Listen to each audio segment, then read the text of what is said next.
let everyone have a chance to come in, and we'll give it another 10 seconds here.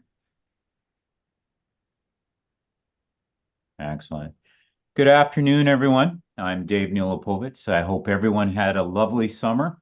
On behalf of our team, I would want to welcome all of you back to the first presentation of what is our 5th year of OC3PR. It's hard to believe it's been that long since we started OC3PR in response to the COVID pandemic. For those unfamiliar with our Ontario Critical Care Clinical Practice Rounds, it's a webinar series sponsored by Critical Care Services Ontario. Its goal is to help address challenges that health professionals experience while trying to provide the best possible care to acutely ill patients. Our webinars aim to address these issues through education and the sharing of best practices.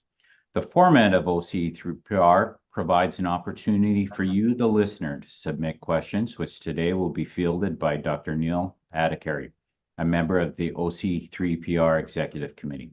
To submit questions, please type and send them directly to the individual named Q&A. This webinar, along with previous sessions, are available at both the CCSO website and their YouTube channel. As before, please do your best to keep yourself muted. Please again fill out the survey at the end of today's webinar, as your feedback is greatly appreciated and will help us plan future events. Continue to look for upcoming events at the CCSO website. Today, we're going to be exploring the importance of building research capacity from the perspective of all stakeholders groups. Far too often, we take for granted the contributions and the role of research. As we have discussed before on OC3PR, it's important for all of us to support the research process, regardless of where we practice and what our background is. To help us explore this topic, we are fortunate with us today to have Dr. François Lamontagne. Dr. Lamontagne is a professor in the Faculty of Medicine and Health Sciences at the Université de Sherbrooke. In 2010, he joined the team in Sherbrooke as an intensivist and clinician scientist at their research center. By background, he holds a master's degree in pharmacology and a master's degree in health research methodology. Dr. Lamontagne has received multiple peer-reviewed funds from the Canadian Institute of Health Research, the Fonds de Recherche du Québec Santé, the National Institute for Health Research, and the Lawton John Hett Memorial Foundation. His research interests include clinical trials on interventions and resuscitation, creating trustworthy clinical guidelines, and health systems research. His research interests have begun years ago, and in 2020, he launched the Canadian Clinical Research Network to improve clinical research capacity and coordination across Canada by collecting and reporting information on the conduct of clinical research within the Canadian health research ecosystem. Our objectives today are to discuss the various stakeholders in building research capacity. We aim to increase awareness of the opportunity costs of limited research resources. Finally, we hope to discuss the effect of cognitive biases on our collective ability to recognize scientific uncertainty and how this undermines informed consent in clinical practice. In anticipation of today's presentation, we ask you to also take out your phone with a camera to be able to scan a QR code at the first part of the presentation. So please get that ready now. François, thank you for taking the time today, and I look forward to your presentation and the discussion afterwards. Thank you very much, Dave. It's a pleasure to be here. I'm very grateful for this opportunity to talk about a topic that I think what I'm most passionate about, now and perhaps moving forward. And, maybe by the end of this presentation, you'll either share my enthusiasm or you'll conclude I must lead a very, very lonely life, one or the other. I'm happy to present to you today from the Wabanaki Nation territory of Nakina. And the objectives have been sort of summarized. I hope to be able to discuss with you how building research capacity hinges on much more than just the research community, and how awareness of scientific uncertainty in particular is pretty much, in my view, a cornerstone of informed consent and building a learning health system. So as Dave mentioned, I've taken out just a 2-3 minute small chunk out of this presentation to have you complete this survey. I hope everyone can see the survey. If you can scan the barcode, I've got 4 questions for you. If you can identify ideally, if this works, so your responses will come up on the screen. And the content of those 4 brief questions sort of relate to the content of the presentation. Please play along, don't answer, it depends. We're only looking for a sort of a eyeball, a high-level eyeball assessment of what your views are, and I'll use your responses later on during the presentation. Okay, so with what, about close to 20 people, I'll just move, and you can keep answering as the presentation moves forward. So the first question is about, in your view, considering what you know of ICU practices. So if you practice in the ICU as a nurse, as an RT, just consider your work. If you're a member of the public, a patient, just consider what you know about ICU in general. And I'm asking here, what is the proportion of the ICU interventions that are scientifically uncertain in your view? So high level assessment here again. 0 would be everything is perfectly studied, and 100% uncertainty is, pretty much everything is uncertain. And I understand this is a bit vague, but we'll get back to that later. Okay, so with a few answers still coming in, I'll switch. The next question has to do with the TRIC trial. So for those who don't know, this is a landmark study led by Canadians and published in 1999. And at the time, we used to administer a lot of blood transfusions to ICU patients. And this trial found that if we transfuse less often and less blood when we do transfuse, patients don't fare any worse. In fact, their outcomes likely improve. And then we started transfusing less in the years that followed. So in your view, would a study like this lead to clinical benefits, economical benefits, both? Or do you think it has no benefit, or would you rather not say because you're not familiar, which is fine? I'll give you a few more seconds to complete the survey. Sorry if I'm looking sideways here.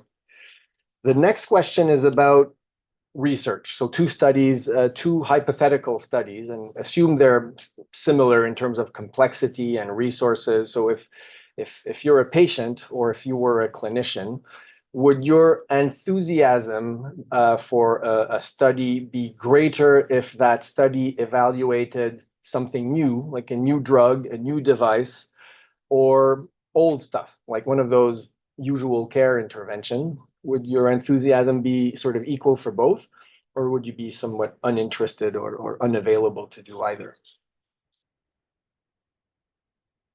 And again, just answer honestly. We're trying to avoid any kind of desirability biases here. But okay, so lots of answers. And then the last question, I think this is the last one. In your opinion, considering what you know of ICU, would you say that the recent advances or advances in our recent history are owed mostly to research of usual care stuff, studies of new interventions and devices, discoveries, both? Or would you say there have been no major advances? Okay, so keep answering. I'm just going to move this survey out of the way. I will have access to your answers as we go back to the presentation, and we'll just start the presentation now. So the context for this presentation is that I work as a clinician, as a researcher, and as a guideline chair.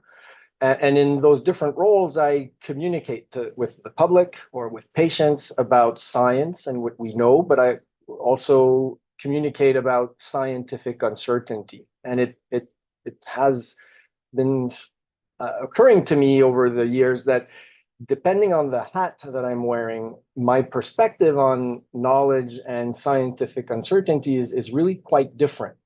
And I've come to the conclusion that these changing perspectives are probably at the root of a problem and a barrier that prevents us from learning and improving the care that we offer patients. So I'm going to talk, very briefly from those three different perspectives, starting perhaps with the perspective of the public and patients. And I would posit to you that the one issue that we have to contend with is that the public is not well informed about research and knowledge in medicine and science. I think the public and our patients have a fair understanding of the stereotypical research that investigates, new discoveries. So public understands, what it takes to win a Nobel Prize, and they understand the first in human experiments and, have a pretty good idea of what a first large phase 3 clinical trial may be.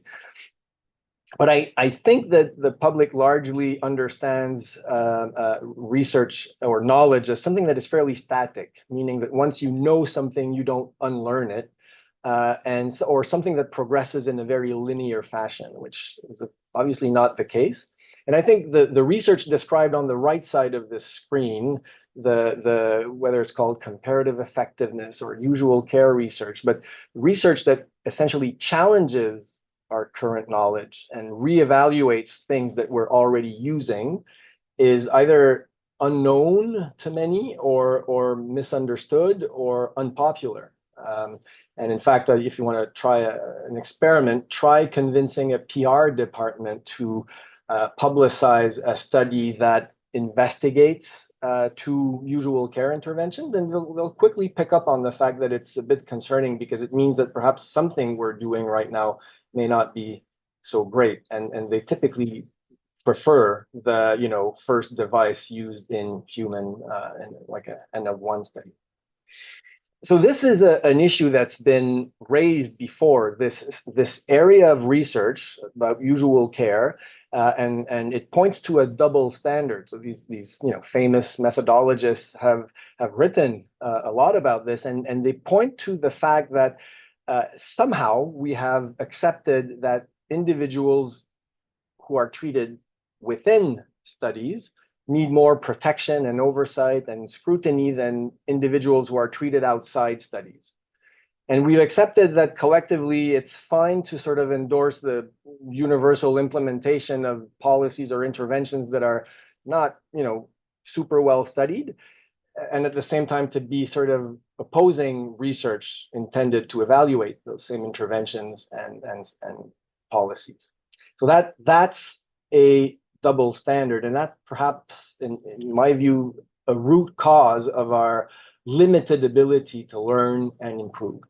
And in the rest of the presentation, I'll be talking about the practical implications for outcomes and costs. But I think even more fundamentally, this double standard points to a pretty fundamental problem with ethics and patient autonomy, because I would argue that consent to care cannot be fully informed unless patients are aware that the care we are recommending is sometimes scientifically uncertain and therefore potentially ineffective or harmful. And conversely, I think consent to research cannot be fully informed unless the public is aware that the alternative, which is to be treated, to receive usual care, that can be ineffective or harmful. So I think fundamentally, ethically, there is something to fix here. Okay, now switching on to how we and multiple stakeholders, we and I, have a role as a clinician, as a researcher, as a guideline person to help fix this. And starting with clinicians, I think one thing we could improve on as clinicians is we could be more aware and more transparent about scientific uncertainty. And when I say things are, the data or, are uncertain, I don't mean that we're lacking in quantity currently we have a lot of quantity. What we're lacking is quality. And in fact, you could argue that the quantity is actually counterproductive and contributing to the uncertainty. So these are the titles I'm showing you here are from papers published by famous methodologists whose job it is to appraise the certainty of the evidence, the quality of the evidence that supports a lot of the medical decision making, basically. And they have written that most of the research evidence is not useful, and sometimes they've used the word useless. They've written about how most trials are too small, and by virtue of being too small, unethical for all sorts of reasons, and how many studies don't adequately represent the population and are not representative. And I have to say, as a researcher, it's hard to read articles like this. It's kind of, because it's my job to produce this type of research, and it's a little bit, it's hard to swallow. But if you approach this with an open mind and actually look into the empirical evidence that has informed such views, it's, to be honest, quite hard to disagree with the titles. And this is one example of such empirical sort of studies that support the notion that scientific uncertainty is really prevalent. I chose it. I could have picked a number of other studies, but I chose it because it's recent. It dates, I think it's from a year and a half ago. It's from an established team of international team of methodologists.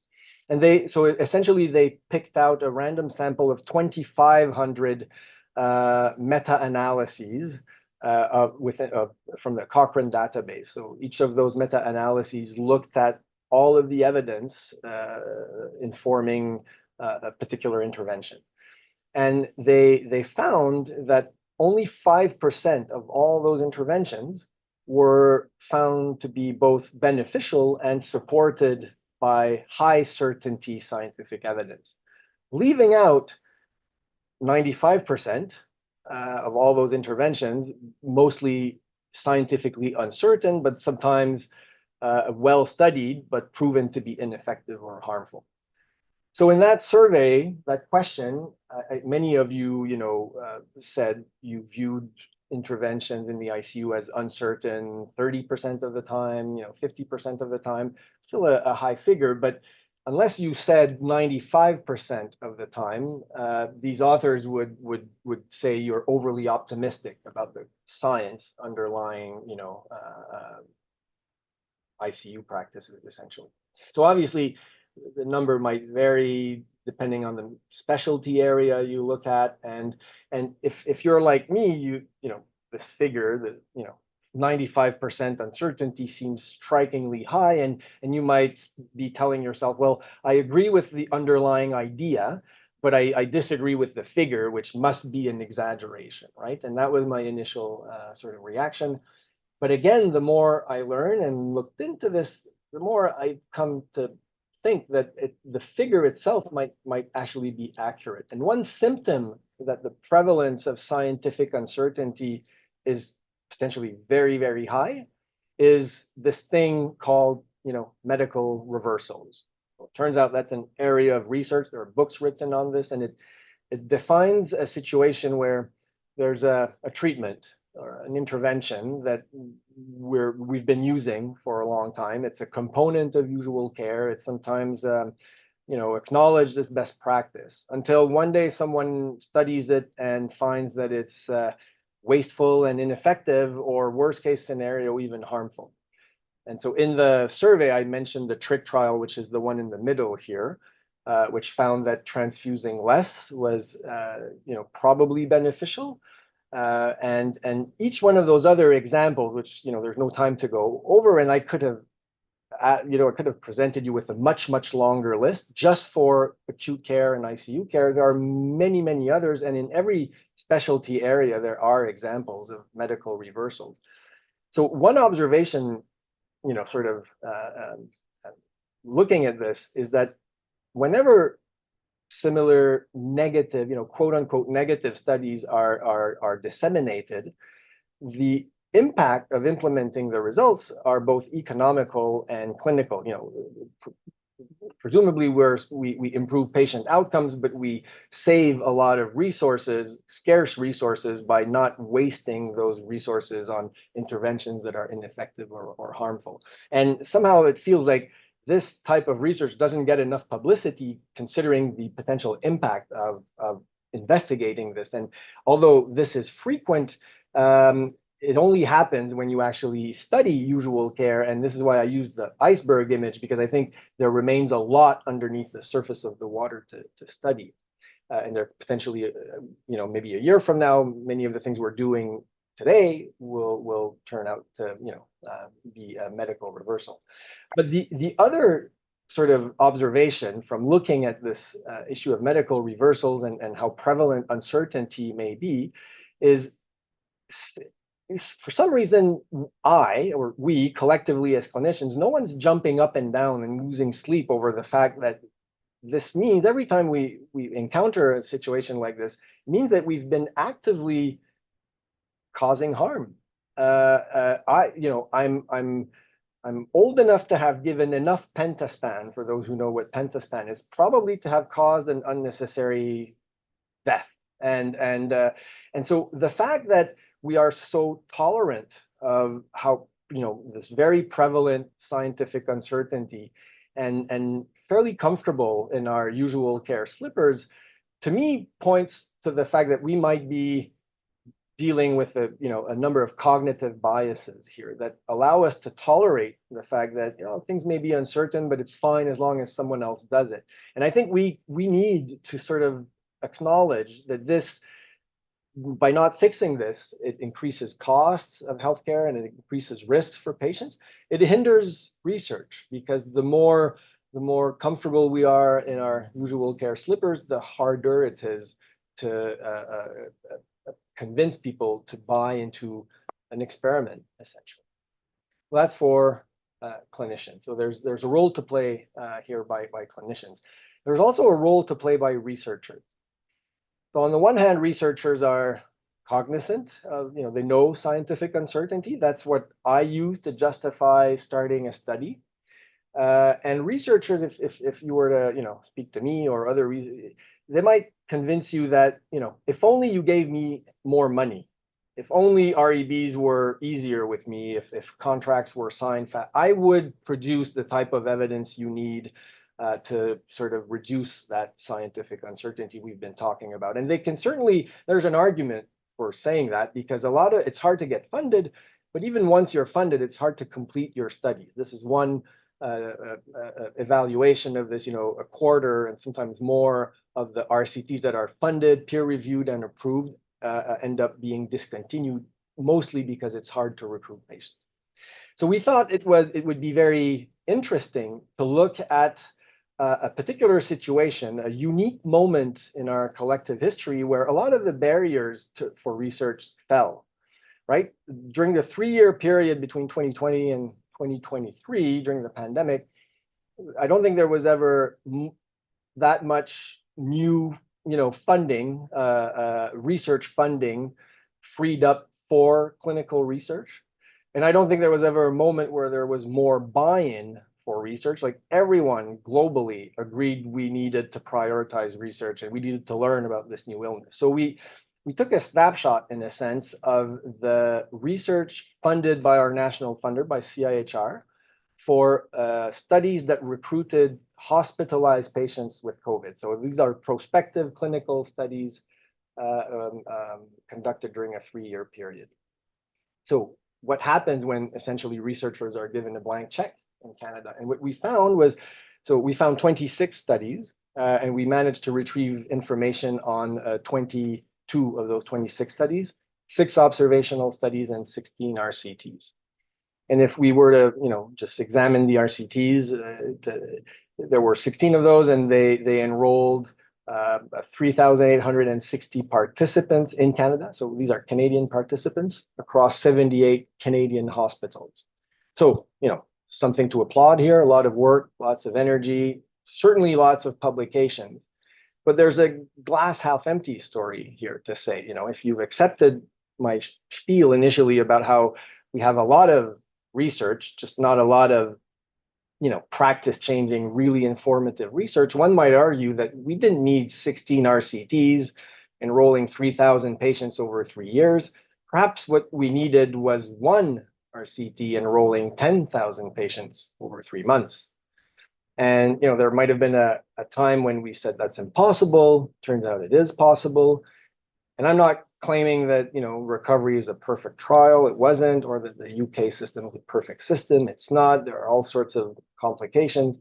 But this certainly guided our care, during the pandemic and as early as summer of 2020.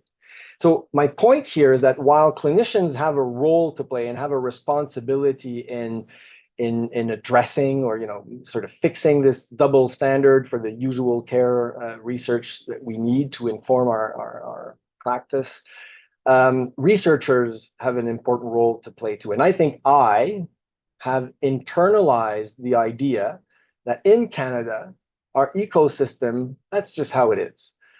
We've accepted that this is the type of research that we can do, and it's fine to continue to do that rather than the research that we really need.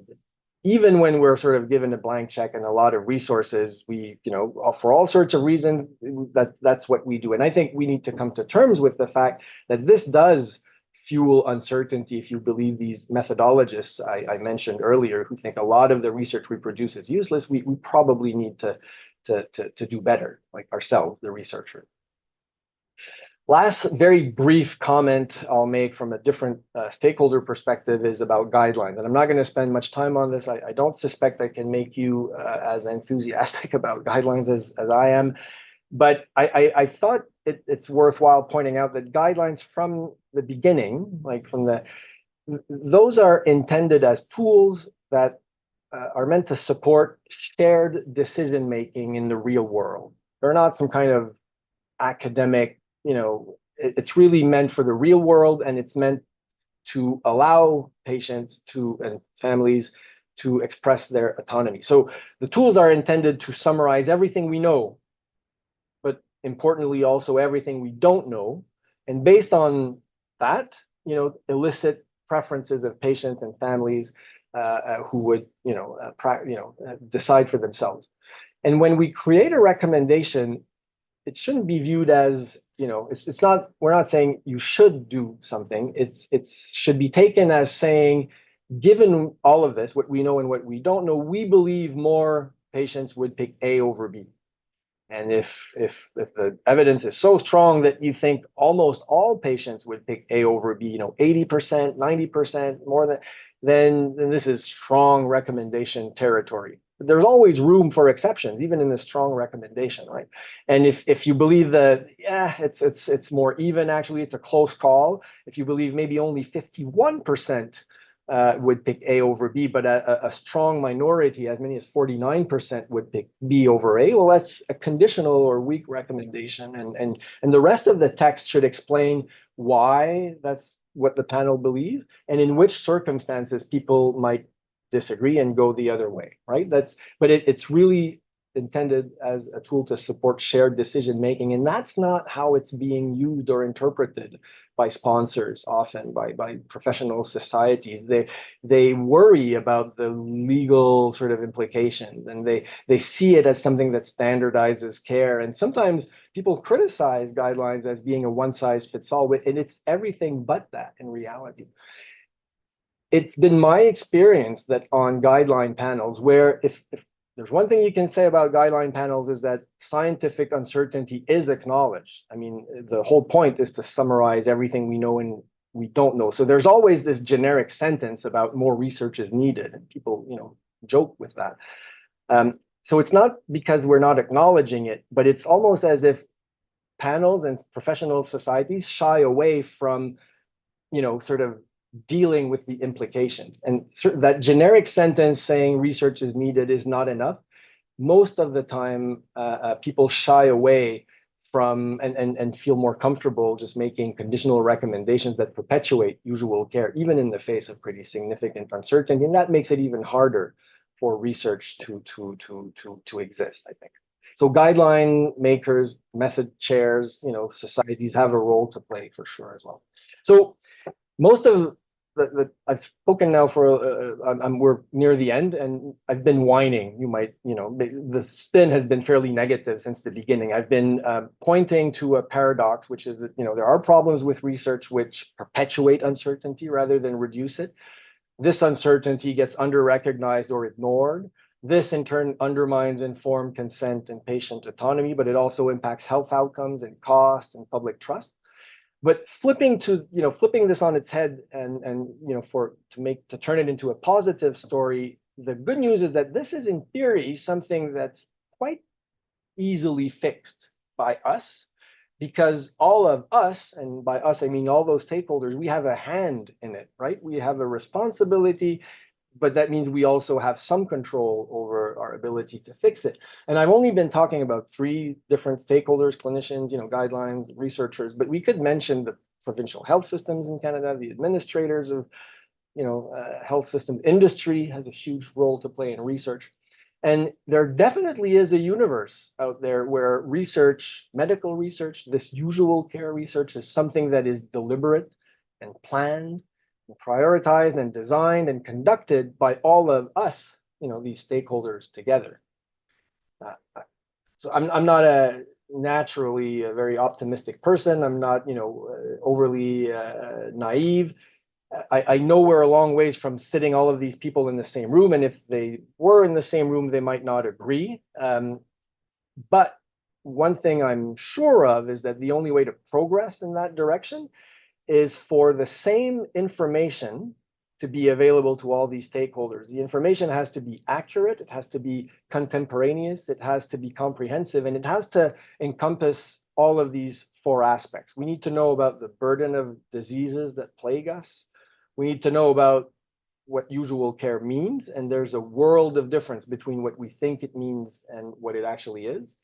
We need to know about the certainty of the scientific evidence that supports usual care. And a crucial piece, which is more often missing, is we need the same quality information about the ongoing research in our system, in our country, or around the planet. Only then would we be able to really tell whether we're getting the type of research that we need. So, and there was a time when I had ideas. I would have advice to share with you about how we can fix this. And the problems I've sort of raised are not new. Other people have mentioned them. But I've come to think that when we tend to offer solutions which are often gimmicks, like people will say research isn't perfect right now, we need to fix it. I've got a new algorithm for you, or I've got this funky analysis plan, or I will unlock, the key to all of the real world data, and you'll never need to randomize again. All of that, I think, those are neat tools that are definitely useful, but the type of research I think we need is readily doable with a pen and a piece of paper. The root of the problem, and you cannot fake it. You cannot compensate for insufficient data by coming up with a funky analysis. So rather than, and I think the root of the problem is we are not collectively working well together as a team and communicating transparently about this. So I think over gimmicks and new, tech-laden sort of solutions, I think what we really need is transparency and free-flowing information. And I decided to end this presentation on a quote.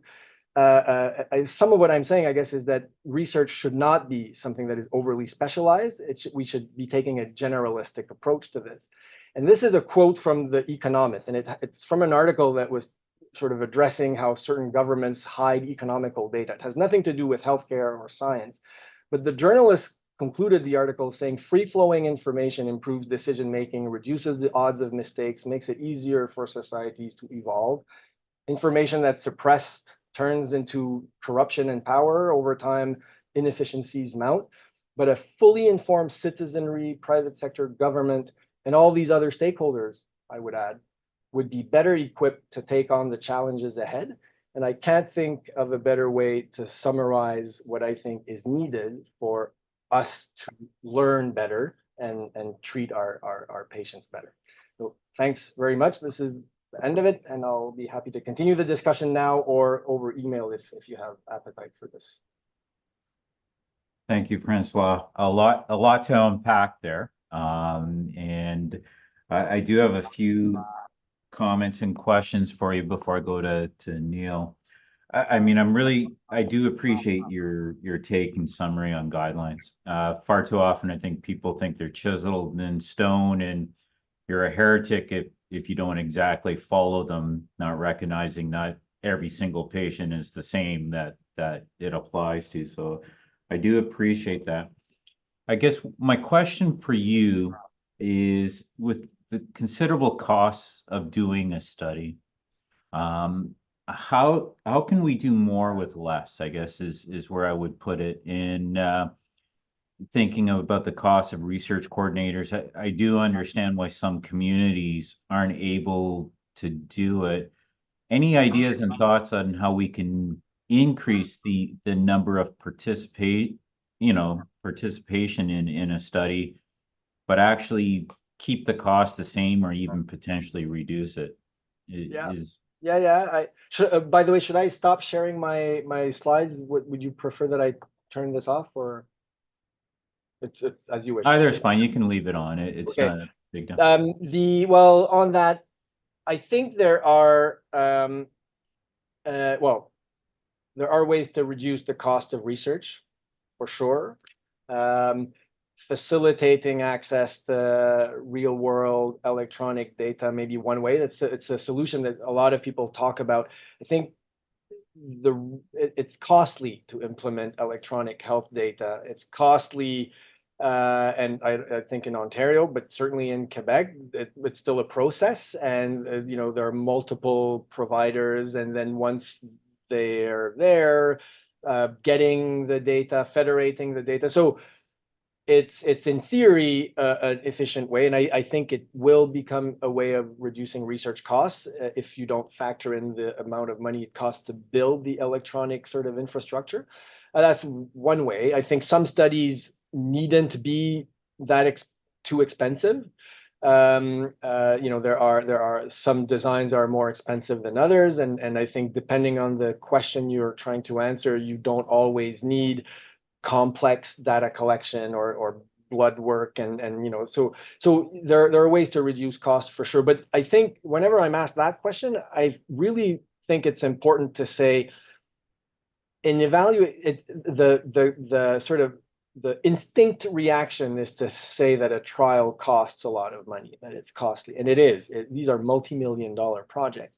But I used that example of the trick trial and all those other medical reversals on purpose, because I'm old enough that I was a clerk. I was starting my residence when that trial was published, so I was actively practicing or giving or prescribing blood transfusions, and I witnessed sort of a change in practice.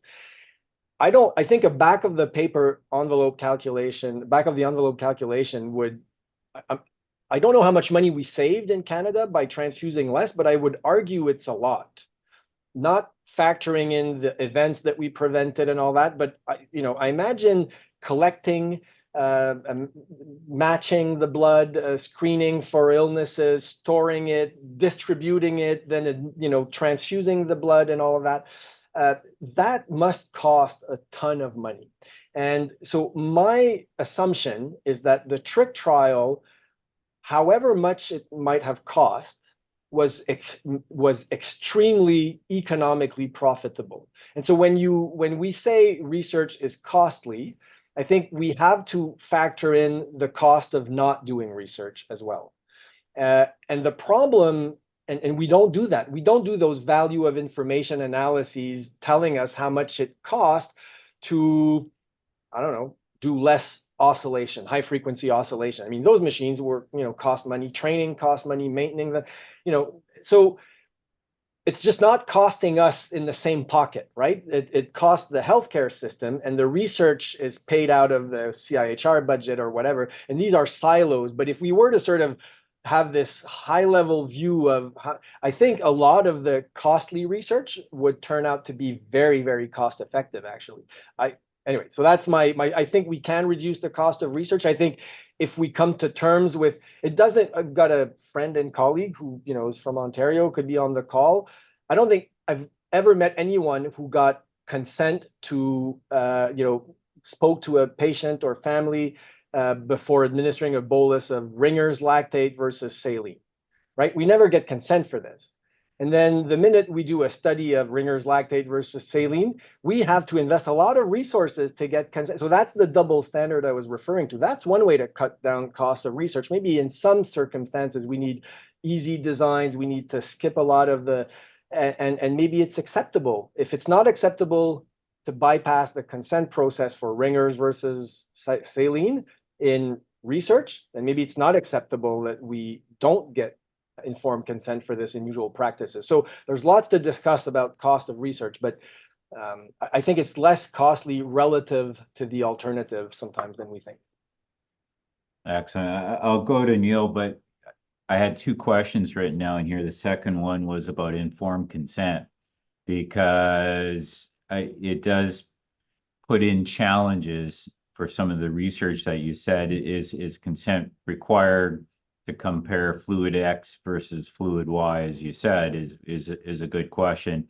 It just raises a whole ethical issues that I'm not prepared to go down that rabbit hole. Certainly not today, but maybe Dr. Adhikari would be wanting to go that, but I think he has some other questions for you, so I'll pass it on to Neill. Thanks very much for that great talk, François, and for your opening question, Dave. If anyone in the audience has a question, please feel free to put it in the chat to me, labeled as Q&A. François, just to pick up on the theme of a learning health system, I think some people have the impression that with electronic health data, that a learning health system can be achieved by very smart data analysts asking questions of that data and finding associations. And you've, I think, made the point that we still need to study patients in a randomized fashion in order to in many cases make some conclusions about treatments. I'm just wondering if you have any comments on that other notion of a learning health system. Well, I think I have an open mind about these things, and I'm not saying that things won't change, and research about research also evolves, right? So our understanding changes, but and I've been part of sort of debates where people say perhaps randomization is not necessary because with enough big data, this algorithms can learn on their own. The proof is in the pudding, and those claims have not been backed up yet. And so I think randomization, as you well know, of course, and many people, it balances prognosis at baseline, and it balances groups receiving a experimental intervention for what we know are risk factors, but also for what we don't know. So it's a pretty efficient way to isolate the effect of the intervention we're studying. So until further notice, it still works, and it's still the best we've got to measure the effects, to investigate the effects of a therapy. Maybe one day, so for the alternative approach, which is to use observational data to learn without randomizing, you would need that's only in theory, a ton of data, and it's hard to access that data currently. So I don't think it's readily available. But not only that, it would have to be curated data, high quality data, and as many people know, it takes a lot of sort of cleaning up before data is actually something you can analyze. But even once you have that, one concern, and despite all the AI and the fancy algorithm, let's say you're interested in the effects of vasopressors, which I am, and let's say doctors all do the same thing, right?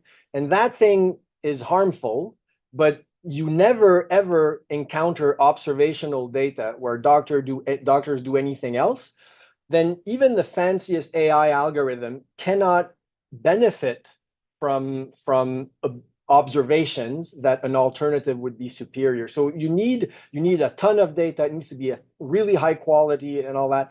And then you need enough variability to be able to learn anything. So maybe one day when we live on Mars, it will be possible to know everything about the effects of our interventions without randomizing. At this time, my understanding is that that's not the case yet, and we still need to proactively do some legwork. Thanks. Many folks on the call are probably from traditionally non-academic sites that haven't participated in research. There was a lot of effort during COVID to get communities an incentive for community sites to get involved.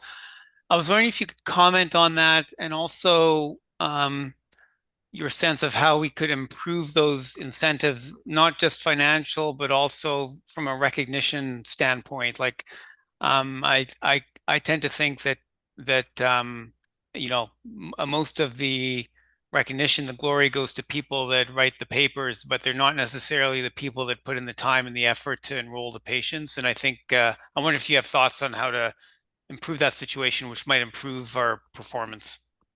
Well, thanks for that question. That sort of snapshot I mentioned, the study we did of CIHR funded studies, that we actually looked at the distribution of centers that enrolled 78 hospitals enrolled in RCTs, another list of hospitals enrolled in observational studies, but combined, 97 hospitals enrolled at least one participant in any one of those CIHR funded studies. And those are those little red circles, and they're drowned in a sea of blue dots, which are the hospitals that didn't participate or enroll a single participant in any CIHR funded study during the pandemic.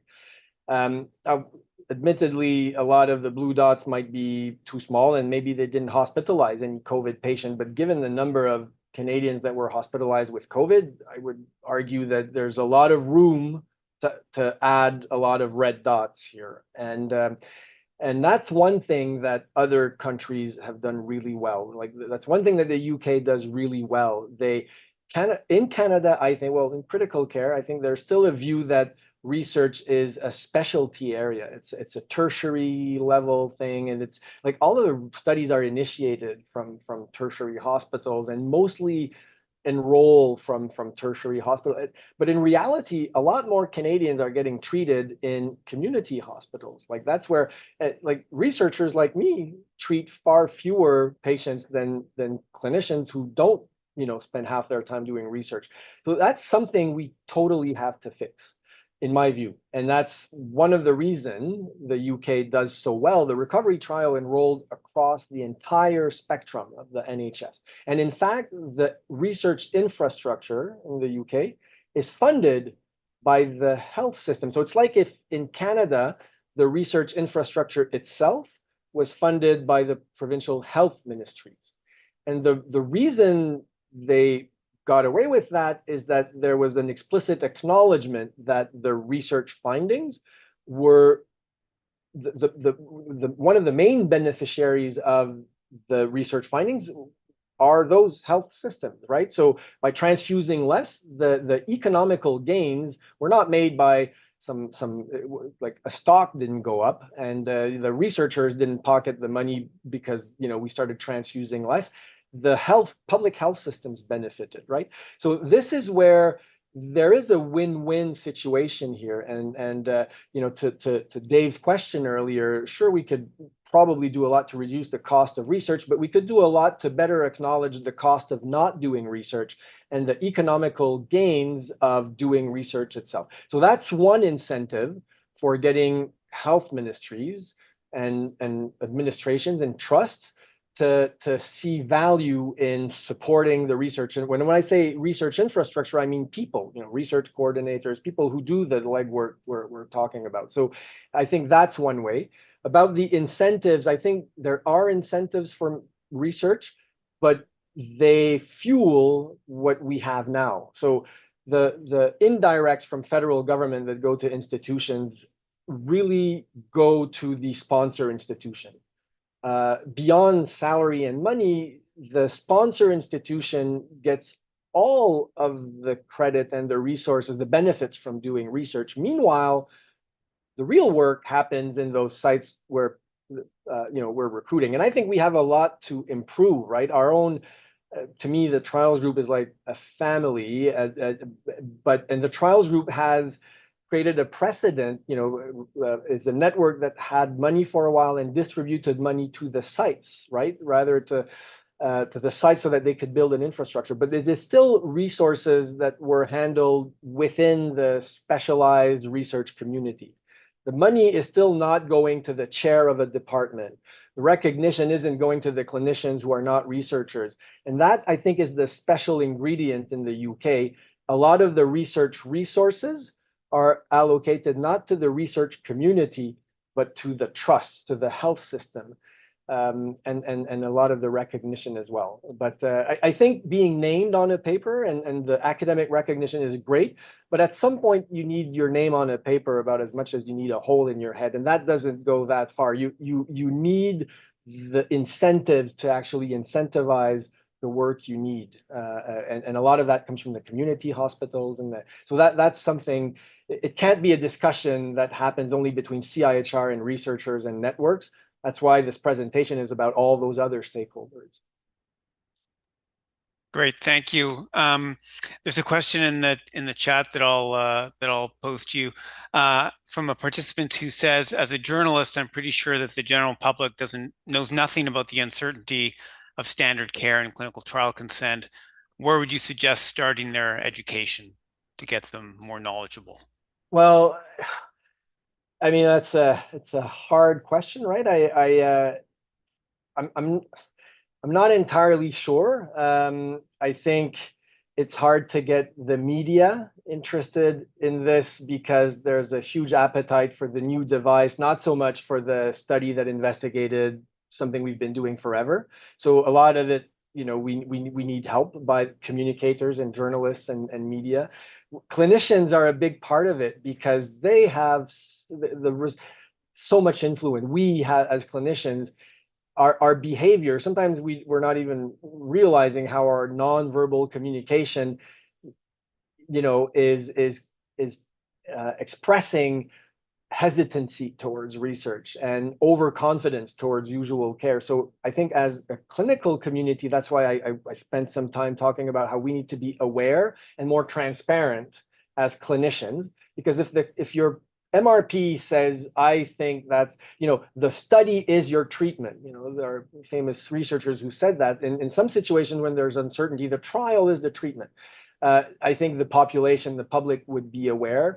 I think the research community, there's nothing like a researcher to exaggerate the impact of his or her study, right? A discussion is typically why my work was so impactful.